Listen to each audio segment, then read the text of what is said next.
Wanawake tuko wengi. Maana yake kitu gani usiniambie? Unafanya mpaka anakaa pale anaanza kulopoka. Mimi sina mke mpaka ndugu zangu wajue.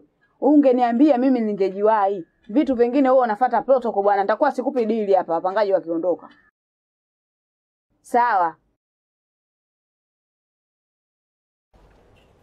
Hivi Sado, leo usizamea kuosha vyombo.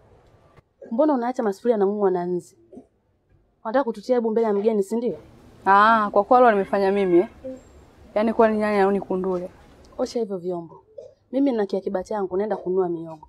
Lakini nyinyi mkiwa na hela zenu hata kunifikiria mnifikirie. Kwa ndo mpaka utisimange.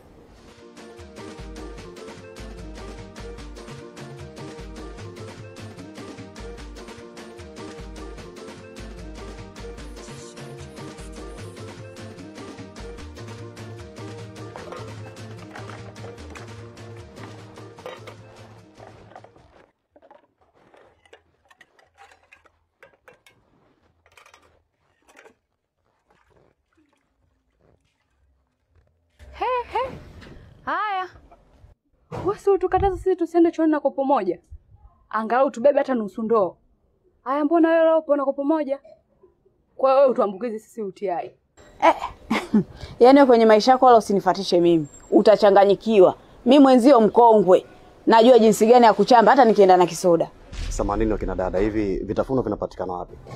Vitafunwa ni hapo mbele ukikunja mkono wa kulia, au kama unataka vitu vingi sana, kunja hapo kushoto kuna duka la Mpemba utavikuta vitafunio. Asante, nimekuelewa. Samahani.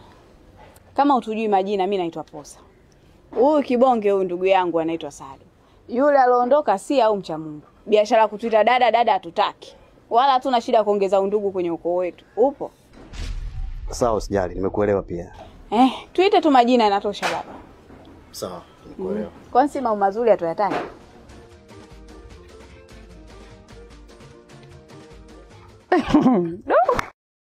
Usafi za mya nani?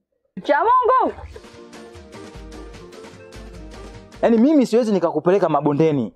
Alafu sasa hivi usichokijua ni kila chumba kuna taa ya blue kama night club. Sawa. Chini tiles, juu gypsum. Yaani chumba paka unajiona. Sawa.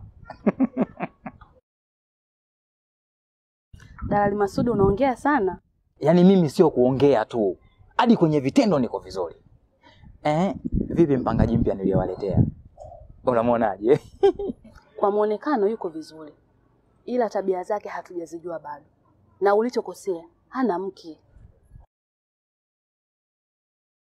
Nyinyi sasa mna tamaa.